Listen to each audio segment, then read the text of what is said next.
So, some words just for Mavic and the entire team regarding it's really easy to consume. It's one of the challenges nowadays is that we're kind of driven to consume stuff and not as much to create. I don't think it's exclusive from this era, but nowadays it's reinforced by a lot of patterns. And seeing someone like Malik and the entire team that is behind these two events, being able to stick to the plan and to keep doing stuff. Some go better, some have more attendance, some have less, but they keep going at it. It's a really, really amazing thing. And I'm just happy to be part of it and to contribute in my own way. There's also the fact that I like to hear the sound of my own voice, but let's keep that apart for now. So what am I doing here today? So almost 1 year ago, a little bit less than a year ago, I was one of the first speakers, or the first speaker. Oh, I'm not making your job easy, am I? No, so, okay, so I'll try to kind of do a circle here and try to stay here as much as possible. So almost 1 year ago today, I gave a talk at LisboaUX, in this reincarnation, in which the topic was humans deprecated. And the reason why I did this was I have a product, I'm a founder, one of the founders of a product called Synthetic Users. Some of you might have heard of them, some of you probably not, but essentially we do simulations of people that can be useful for market research, user research, political research, whatever it is. And at that time, the title was kind of provocative, humans deprecated, and it's kind of one of those things, baiting people into paying attention. And when Malik invited me back to this one, I wanted to do a little bit of a 180 and present the reverse. But to be really, really, really honest, I'm not going to make a different argument.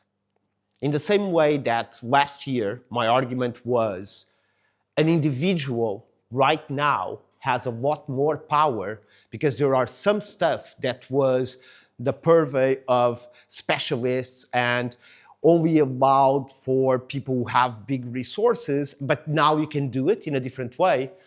My argument today is the same. But I'm not here to talk about synthetic users. We have someone else here today to talk about it.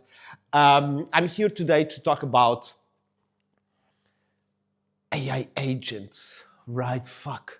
Everyone's talking about agentic AI nowadays. And the reason why everyone's talking about agentic AI is because there's something there. There's something there. And my argument is that we have moved from just being specialists in our own area, which is most times how we work. It's with companies, it's collaboration, is we are the UX experts, someone else is the product designer, someone else is the developer, then there's the product manager that no one really knows what the fuck he does. We now have superpowers. And this is kind of a baiting stuff. I'm sounding like those guys on LinkedIn, but it's true. And I'm going to give you a concrete example. So I'm a product manager. I'm one of those guys. No one knows what we do. We create alignment or whatever that is. And now I can do stuff that it was impossible for me to do until like 3 years ago by myself. Because product managers typically are idea guys. They're the guys, oh, I have a lot of ideas, and wouldn't it be great if we did this, if we did that, if we did that? And in our jobs, what we do is we pass that responsibility to someone else because we can't use Figma, we can't code, we can't do anything. And what ended up happening in a lot of situations is I would give work to my team that they shouldn't be doing. They shouldn't be prototyping if this idea that I had because I saw some customer interact with the product in a weird way, and I'm like, oh, what if we built this?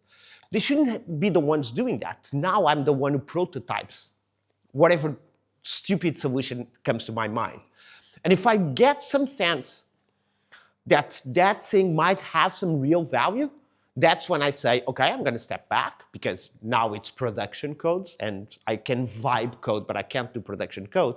And I'm going to give it to the developer and we're going to discuss it. I'm not telling them, let's build this, but hey, here's a prototype of something that I thought about and I think could solve this, and we do that. So right now, what happens is that we might be product managers, developers, product designers, user researchers, someone else working in finance, someone else, and I do this a lot, I do consulting with some companies, and finance people are the ones that are always coming to me and saying, so I have 20 Excel sheets and I need to get this from here, this from that, this from that, this from that. How can I do this? And I help them set up automations using AI, because we had automations before, but now we have this different thing. That's the topic of this. We have this different thing, which is, it's not only an automation in the sense of a sequence, of a pure sequence, of you get the data here, then it goes for this step, you do this transformation, and do this, and you have an outcome. This was possible before. Robotic process automation, there was if this, then that, Zapier, all of that. What now we have is if there's some ambiguity, or if you need to have some level of intelligence, I'm going to keep the discussion if AI is real intelligence or not. Even if you don't agree, just play along. Let's keep that aside. You can have some level of intelligence in one of those steps that will decide if it goes to left and right, but with a fluffy rule, not with a hard-coded rule as in code. And this is essentially what this slide is about. It's that, be it for product designers, be it for user researchers, there's now stuff that you are able to do that was impossible 2 years ago, 3 years ago. And those things change a lot of the game that we play. Because if you were expected to deliver on some customer insights, because someone's kind of playing out with the idea of this new feature or this new business model, and your task was go figure out if people really need that or if people would be willing to pay for that, now your job can go way beyond that. And most importantly today, I don't want to focus on you and your job. I want to focus in you still using your professional skills, but you in your personal life. Maybe now you can solve a problem that you always thought you had some friction in your life that was impossible for you to solve because you had an idea of what would solve that. But you can't code, you don't know, you're not going to ask your colleague to code that for you, and now you might be able to do that. So the big difference and kind of the takeaway from this slide is that you now have the ability to have agents. And an agent might look like a workflow, but it is not, because an agent depends on some different components. And the reason why an agent is different is because if we're really talking about an agent, the agent has some autonomy. And that autonomy allows the agent to take a goal, you give it a goal, and is going to make decisions and use tools to achieve that goal. And an agent in general is nothing more than a set of components. You give it a goal, you can have a planner, you can decide on, okay, so I'm going to break down this goal into what, I'm going to use a lot of anthropomorphic language here. Doesn't mean that I think large language models are in any way human, but I think being able to use that language helps a lot in having this conversation. So you can break down the task and the goal that you gave it into steps that you feel are meaningful. You can use tools and connectors and consult APIs and try to get data from different knowledge bases or systems. And you can use memory to understand that he has tried this and that you prefer that he uses this kind of data and not that to achieve some certain goal. And that part, that really last one here, the evaluation framework, is a really important one. Because when you start formalizing these systems, one thing that you really want to have is some way to check for the quality of what that agent is producing, because it can vary a lot. With lightweight kind of tasks that it's, hey, can you schedule this on my calendar or whatever it is, it's quite easy for you to check. But with more complex systems and with multi-step agents and when it involves reasoning and consuming data and transforming data, this can become a little bit harder. So having some kind of an evaluation framework helps a lot. Some critical design questions that come with this is, what is done? What is the definition of done? This is an expression that is used in a lot of different product places, but essentially, if I give a task to an agent, how do I know that the agent achieved that task successfully? Then, what are the things that I really don't want my agent to be able to do automatically? So what are the boundaries? What are the constraints that I impose on that agent? And I say, you can never do this by yourself without asking me, or you can never do this at all. Should they escalate? Should they auto-approve? So there's a lot of nuances into this agent conversation, which takes us exactly to autonomy. And again, I don't want to anthropomorphize, but it helps a lot. If you think about it, and people, you might have heard this online, that it's like AI is a really smart and dumb intern. And the reason for this is because AI can do some tasks like, oh my God, it can do data analysis, kind of verifiable tasks. AI is really good at it. It's like, oh, it just ran this SQL query and then did that transformation. It works really, really well. And in some other tasks, it's like, how is it possible that it can do that? That I would take like 2 months to do it. And then this one that it's like free, it can't. And this has a lot to do with what AI is good at and what AI is not good at. And this varies depending on your domain. I'm not going to focus a lot on that. But what I want to focus is kind of what are the levels of autonomy that an agent can have. In some cases, when we first started using AI, there was no concept of agent. It was just, ask a question, you get an answer. Now that AI can connect to tools and can do real actions, can read your email, can tag some email as read and archive it and all of that, you start giving it a little bit of autonomy. Then what is the next task? I'm going to use email because I think we can all relate to that. The next one is it can propose a draft of an answer to a specific email. So you get an email from your bank saying, hey, we're going to cancel your account because X. And your agent, without replying, creates a draft that says, can you please not cancel my bank account because of that reason, because that was a mistake with my credit card, and it's okay. So this is kind of level 1. He's already suggesting some stuff for you to do and explains why, but you still need to actively improve. I'm using UX here, but I went for a more down-to-earth example because I think it's broader and it helps more. Then on the other one, you already have, you can do, in some cases, unsubscribe newsletters. I don't know how you are, but I'm a newsletter addict.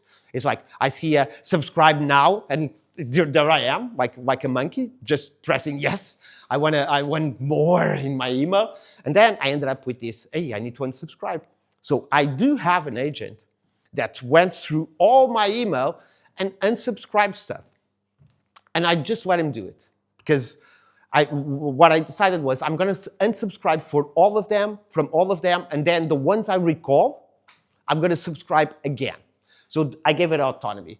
But it will come a time in which we trust our agents enough, and they know us well enough, this is a really important point, that they're going to be managing our email. And only for the really high-risk human decisions will they be call you to ask, hey, should I do it or not? So this is a really important aspect to think about agents is what is the levels of autonomy that you're willing to give them. So this one, This one is essentially a little bit about what I was talking already. This one is about MCP, but I decided to remove MCP because I think it's one of those concepts that people in AI came up with that is good, but then the name itself doesn't help a lot. MCP stands for Model Context Protocol. And if you work in tech, MCP is a wrapper, is a different way to call APIs. APIs are application programming interfaces. It's a way for you to communicate with some kind of software without clicking buttons.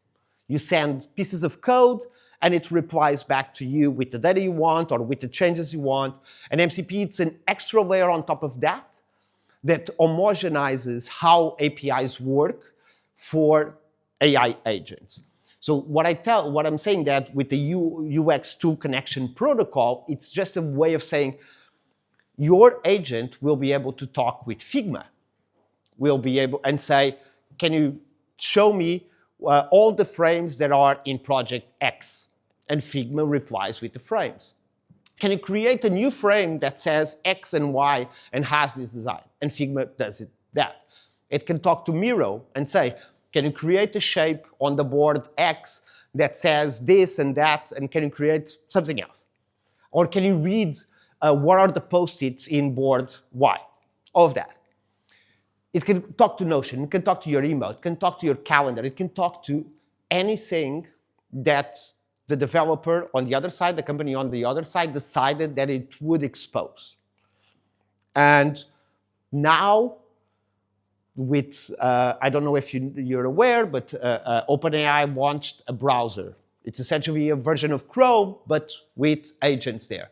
So we no longer need the MCP. So the MCP required the company to decide, oh, okay, I want to expose my product as a way for agents to interface. With this new browser from OpenAI, the company doesn't need to, because you can just tell an agent, go to my bank and download all my expenses regarding food. And it's kind of a magical thing. You see it open your bank website and navigating and then saying, hey, can you log in? You log in, and then it takes back control and it goes to all the places. And you see it using a website, a web app, as if it was you. So you don't even need MCPs right now. But this is it. It's just a way for agents to be able to talk to the different tools that are relevant to you. And then the UX agent collaboration handoff is, I'm talking about an agent. But the future, for different reasons. One is context management and how much conversations you put there. The other one is separation of concerns. But we're going to be moving into a multi-agent world in which you're going to have agents that do different things. So I don't want to talk about my product, but in my product, I have an agent that you're going to interact with to create new studies, all of that. But then when it comes to summarization, I have a specific agent that just gets the study IDs of whatever is to be summarized, and it has its own entire reasoning process and workflow separate from the main agent. So multi-agents are going to be a thing. And the UX agent collaboration handoff is essentially an agent-to-agent protocol. How do agents talk to each other to give tasks to receive results? Okay. Okay. So this is how I see a lot of people using AI today for user research. Because the main topic, the focus here would be a little bit about LisboaUX. So on user research, there's a lot of people already doing manual analysis.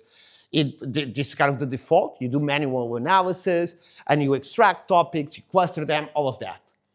Phase 2 is, can I have some AI helping me do that? So I have a bunch of interviews or surveys, and I get my AI agent to go through them and extract some topics. The third phase is you do more than that. So you have an agent that you have a business problem. So let's say churn is up 20% last month. No one knows why. So you go to your agent and you say, churn is up 20%. We need to understand why. And your agent calls the scheduling agent. And your scheduling agent goes through your analytics and sends an email to 20% of the customers who canceled last month and asks, can we do an interview? I'm really sorry. I'm going to give you some 2 months off of the product if we do an interview. And the people say yes. And then the AI interviewer agent takes over and interviews those people and comes back to the reporting agent that summarizes those interviews, which then comes back to the main agent, to the orchestrator, that will tell you. So the reason why people canceled is that they were billed too much last month because there was some bug. And they were really mad at you. And they just decided to cancel the entire product. So you're going to give it a goal, which is sort out why our churn increased by 20%. And it's going to orchestrate all around and get you the results. So that is the future. And you see this a lot in code. So this slide originally was talking about code. So on phase 1 was just a guy writing code. Phase 2 is you're writing code and you have that magic autocomplete. Those who know Cursor and Copilot know that there's a tab, it suggests something, and you just accept it. And that's it. And it was already amazing because it improved developer productivity a lot. Now, you just get there and you say, I want to build a feature in which people can bookmark the article they're reading so they can come back later and revisit. And that agent will spawn a couple of agents. One will take care of the backend, do the migrations on the database to make sure that there's a new column that says bookmark true or false. Another one that changes the code to accept that. And the other one on the front end. And you get the full feature by the end. And this is a little bit of what I think is going to happen in a lot of different professions. It's just that the code one is extremely valuable economically, and that's why they're focusing on it. And also, it has a really good characteristic. It's verifiable. So with code, you can just run the code and check if the code does what it's supposed to do or not. And that makes this kind of task, code, math, a lot more prone to being automated. But that's just the beginning. Finally, this is what we're going to be doing in the future. We're going to be figuring out what are the types of agents that can help you in your day-to-day professionally, be it more on the research side, be it more on the product design side. You're going to be looking at what are my sidekicks. Think about, you've seen, maybe if you haven't seen the movie, I haven't, but I know it, the Minions. So the Despicable Me, those yellow things. So they're specialized, or if you're old enough to remember Worms, in Worms, it was a computer game from the 80s, 90s. That's how old I am. Yes, exactly. In which each one of them had specialized capabilities, and you would play them out in a way that would make sense in the end. And this is a little bit what you're going to be doing. You're going to be building agents that will help you do particular parts of your day-to-day, particular parts of your job, particular parts of your personal life, not weird ones, just personal life, and will help you a lot in doing that. Finally, this is kind of one of those bullshit frameworks because you need an acronym, right? And I found that SHAPE was a really good one. Better than shit. Yes, better than shit. And essentially, this is a way of you to look at, in your professional setting, these are some questions. I'm going to share this in the end, and I'm going to share one version that has even more text than this one, because this is the version that is condensed. Because I think there's something, this slide, I think it's particularly useful in professional context, because it has questions. It's more about what defines what kind of tasks you give to an agent, what kind of tasks you keep to yourself. What's your consideration of what is a solved task or not? How do you evaluate within companies work now that it's not only about that particular person, it's also about how that particular person can leverage agents or can leverage AI or generative AI or whatever tools there is. So I think The questions are the most interesting part of my presentation, but since I'm not going to go through all of them, you'll see them afterwards. And yes, finally, some other questions that are really interesting to think about, which these are more or on the organizational side still, but more what changes in the way we work. So if you have a lot of automated analysis, but it fails, how do you manage that? Who is the person responsible for that? I have this view on AI, and I don't think it's kind of a groundbreaking thing, but it always stops on the human. When people are, oh yeah, but if the agent suggests X or Y, you're always going to have, for most important cases, a human saying, okay, let's follow X or Y. So that is the person who is responsible. But this breaks down a lot of the ways we think about organizations and that we think about behavioral change. So how does it fail? If an agent suggests so many UI variations that a human simply can't keep up with it, what failed? Was it the agent? Was it the human? So these are the questions that we need to start thinking about and that we need to start organizing our head around, because this is kind of the future of work. I don't want to be one of those guys, but I really think that work is going to change. And what Malik mentioned, people going out of a job, and I can guarantee you've already, so this is a reality already in customer support. Customer support positions across the world in the last 2 years just went down stupidly.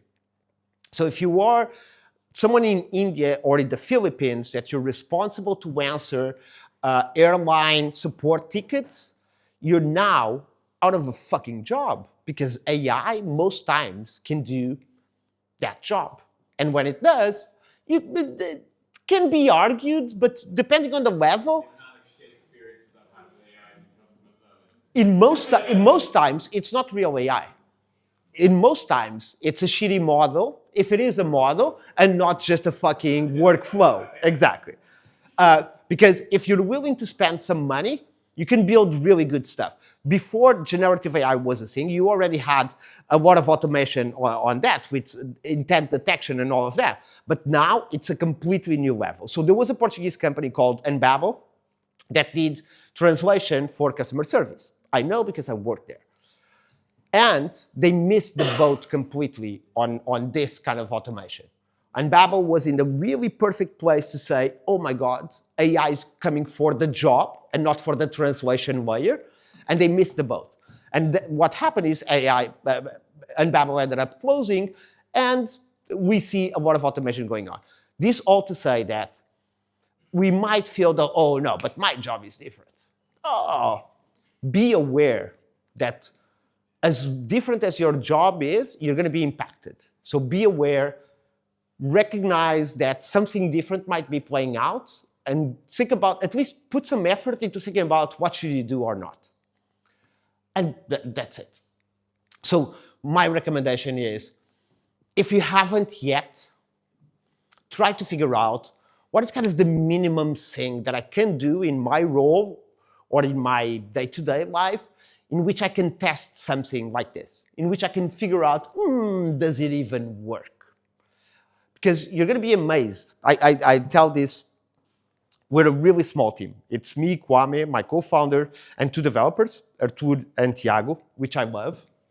If you ever watch this, I doubt it. They don't want to hear my voice outside work. But I'm always telling them, these models are already more capable than we think. These models, because most people use ChatGPT, free version, or 20-pound version. Because of my job, I pay for the 200 a month. ChatGPT Pro, it's a beast.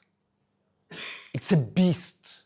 And you see people working math, kind of who do cutting edge math, saying that it now helps me prove some theorems and discover this and discover that. It's already a beast. It's just that it's not economically feasible to be used all the time. But these models are getting cheap and cheap and cheap and cheap and cheap. So be ready, it's coming. So to finalize, here's my QR code with my face on the back. If you want to add me on LinkedIn, if you want to talk to synthetic users, let's talk synthetic users. If you want to talk AI in general, let's talk AI in general. If you want to talk agents, let's talk agents. If you don't want to talk, let's not. I don't want to force anyone. And that's it.